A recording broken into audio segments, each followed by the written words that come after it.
Okay, no, serious question. How did you find out about wisdom culture? Both of you figure out between yourselves how you want to answer. I found out from you. I found out about wisdom culture by reaching out to you because I was interested in what you were doing. So when I met you, it was through that other network we were in. And I just thought what you were doing was more aligned with what I was trying to do than that other network. So I reached out to you. We did a little call and we found out we could work together. It took some months, but I got some money together and uh, convinced my brother to hop in, and then we started working together with Wisdom Culture. Mm-hmm. Yeah, I like this. This is good flow. Let me segue off that then.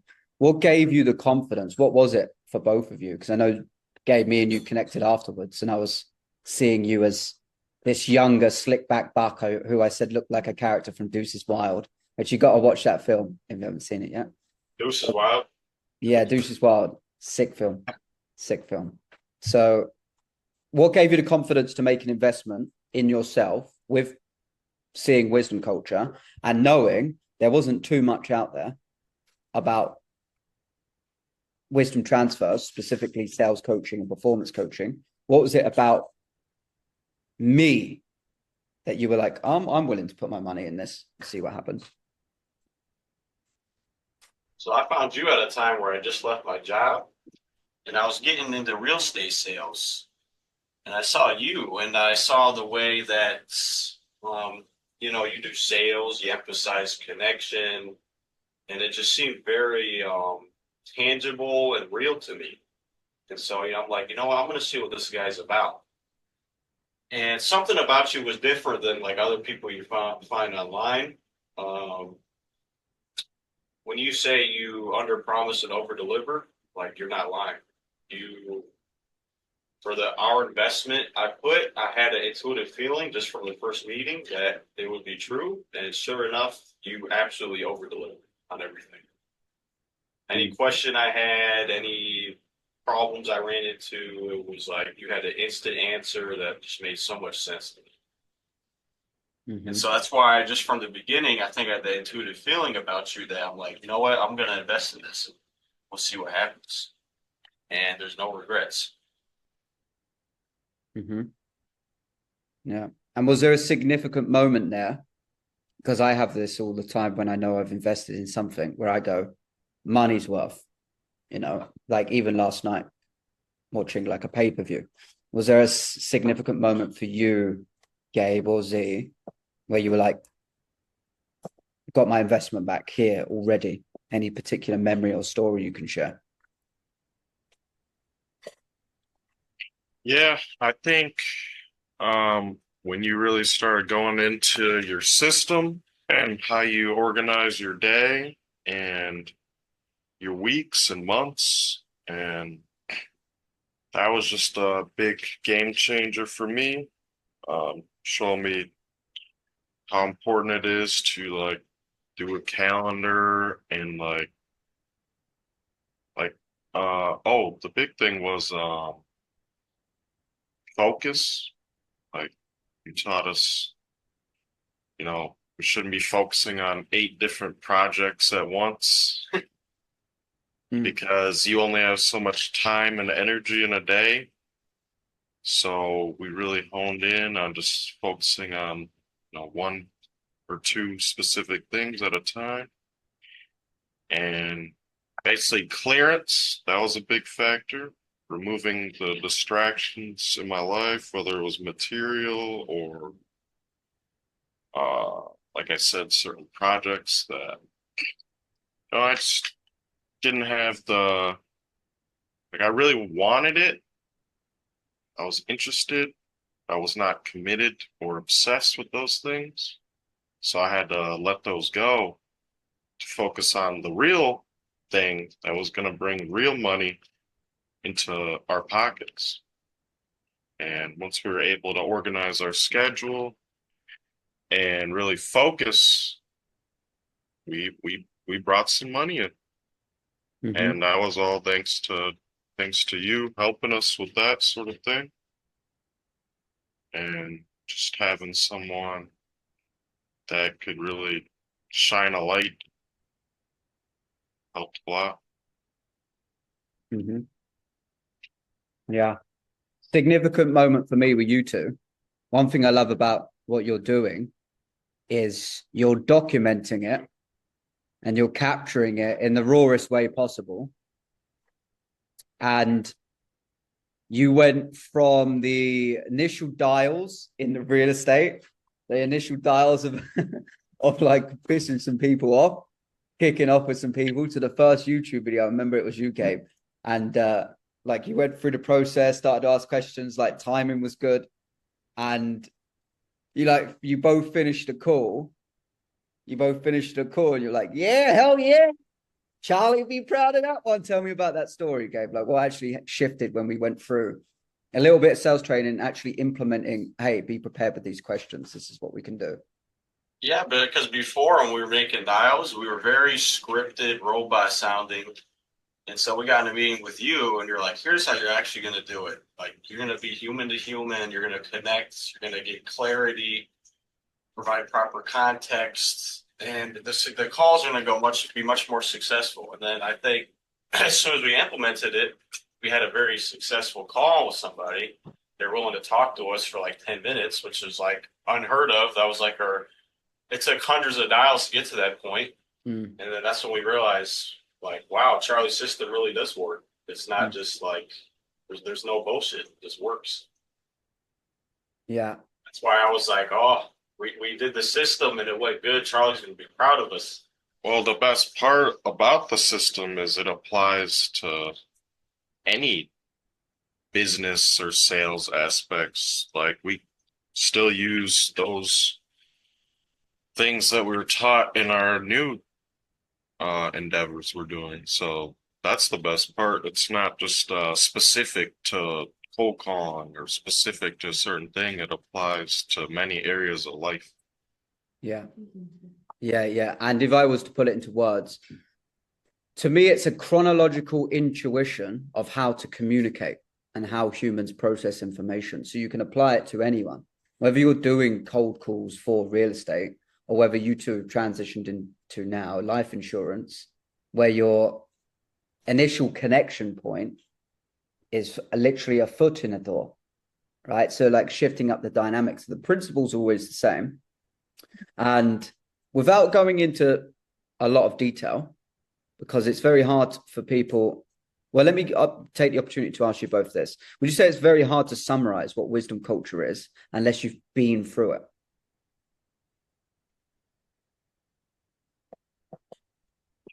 What was the question again? Would you say that you would both have difficulty expressing what wisdom culture is if you hadn't gone through it in the way that you did? I would say so because it comes down to the under promise and over deliver thing. Like once you're actually in it, you start to realize how valuable it actually is. There's so many things you teach that we just never even thought of before. You know, like he was saying, like using the Google Calendar, the time and energy equation, and just there's a lot of things in wisdom culture that not only will skyrocket your success in whatever avenue you're in, but also can apply to every other aspect of your life. And also, yeah, I would say it's hard to describe because just like the first week, everything we learned, even in the first week, you can't fit all that on a landing page. Yeah. So you basically had to just dive in and find out because there's no way you can even put that sort of experience on a landing page when someone comes across your wisdom culture. Mm-hmm. Mm-hmm. And this is an interesting question for me. This is something I just really want to pick both your brains on. What I'm learning as I go through more of this marketing is how specific you have to produce the image of it, how you present it, how you actually pitch it on your page, right? How specific it is, and the way that that's done. Would you say your experience would have been the same if I tried really, really hard to tell you what it was before you got in there? No, No, I don't think so. Yeah. you can't really say what it is. It's like you gotta find a secret key and unlock the door before you can figure out what's in there. Can't spoil the plot. Yeah, and this is something I want to speak and break the fourth wall, because there's a lot of people that are going to think, what the fuck are they talking about? Like, what is this secret little layer of coaching or whatever the fuck people perceive it to be? But this is the thing. There's a principle, and Gabe, you've mentioned it brilliantly twice, of undersell, over deliver. And what I'm very good at in all the work that I do is not saying too much before we get involved. So your expectation in your mind is open and you're clear that, hey, we just got to be prepared to do whatever we need to do to get the result that we want. And I'm trying to find the middle ground with that in marketing, so people at least get some idea. But what would you two say to someone that's sitting on the fence thinking, what the fuck is this cult type of, because I can hear people's thoughts, guys. Yeah, what is this cult? What is this stuff? What's with all the owls? What would you say to someone on a fence that's actually just looking to get more focus, be way, way better as a human, being able to integrate communication to sell things, and also just making sure that you're clear in your life so you can perform? What would you say to someone? What would we say to someone on the fence? Yeah.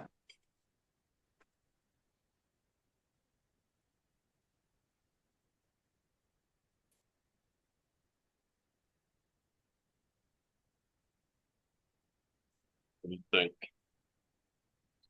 If you're on the fence, I would say, um,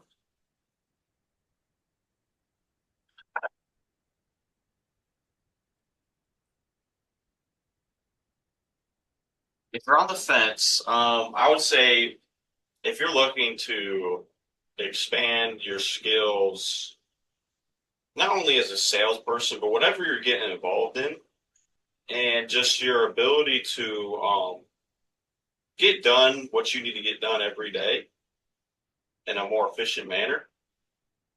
If you're on the fence and you haven't figured out a way to do that yet, I would go through with it, because whatever goals you have in terms of being efficient and getting your shit done, um, this will basically help skyrocket your success. It will.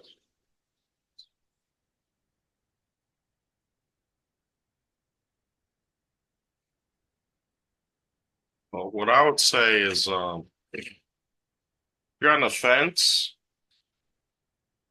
just do a like an hour call with Charlie and go over what you're trying to accomplish, and basically that'll paint a picture for him, and he will personally tailor the whole program based on what you said in that first call.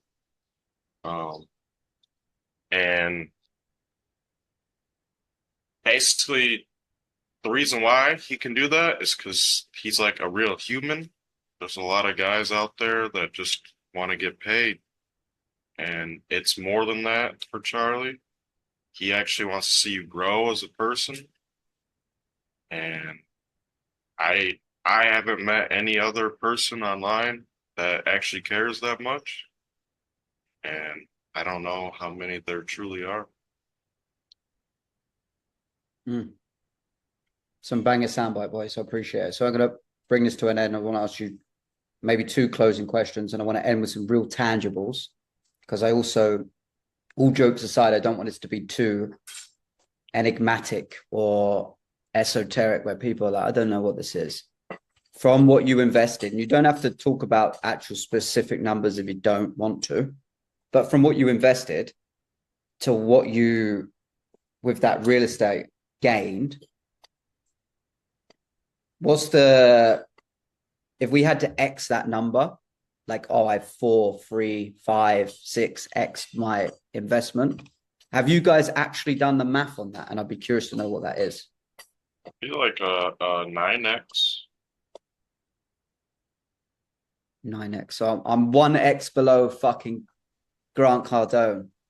Yeah, that motherfucker. I'm coming for you, Grant. Okay, so that's interesting. So 9X investment from one particular deal. And to be fair,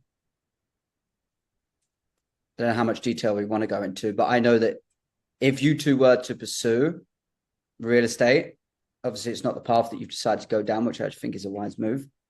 But if you did, I would love to see what you would have taken from the second, third, fourth deal. I think you guys would be sat on a nice, tasty bit of experience and cash. But nonetheless, we've got a 9X there. And with,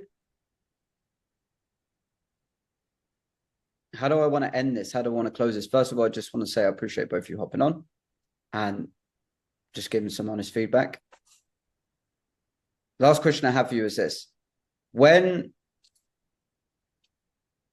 you look at the psychology of investing in yourself, because that's very important to me. That's why I can sell so well, because I know it's not for me. I know it's for them.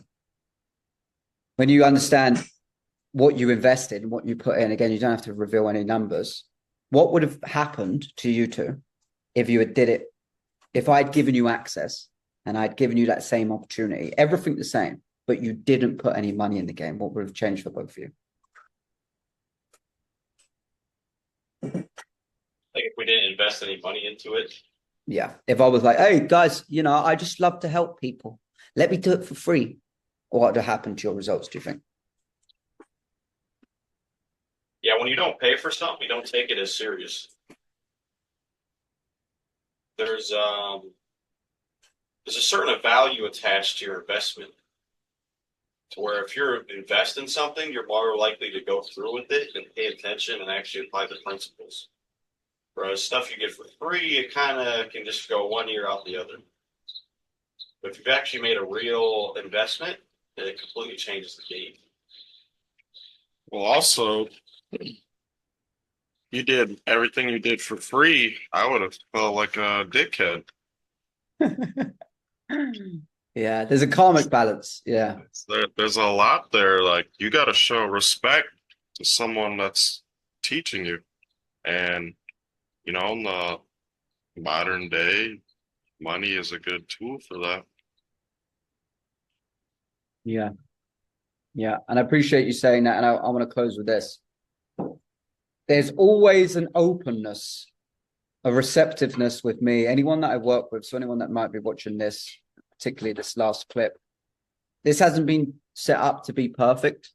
Right now, I've got a fucking shit ton of stuff going on around me. I'm in Belgium. I'm about to go, well, in a few weeks, I'll be going back down to Croatia. You guys are getting into life insurance. Shit's moving. The actual real behind the curtain work is always moving. But one thing I want to say to you both is, by being open and leading in that way of openness, that I'm always still a student, hopefully that transfers to you. Respect would be a key word I would bring up again, Z there. But with what I know I'm going to do with you two in the future, I think you're a great example of A and B comparison. A, you invest into a program, you do it, you maybe never see them again. You learn some things. Maybe you learn the hard way, being more cautious with your investment. That's what I see a lot. Or you learn some amazing skills and you've continued to move on. B, which is often the case with me, an investment is made, we actually create a bond. That's why I think people gravitate towards wisdom culture. They know it's different, where we're going to make more fucking money We can do one of these in the future with each other as time goes on. And there is no rush to that. This is the thing. If we're actually connected until we fucking drop dead, think of how much money we will actually make with each other because of what you're doing and what I'm doing, how we continue to stay connected and work with each other. I think that's an incredibly unique element. And I'm excited to explore more projects with you guys as we do move forward. Whether that's Wise Coin, yeah, I still think that's going to fucking birth itself and make a rise.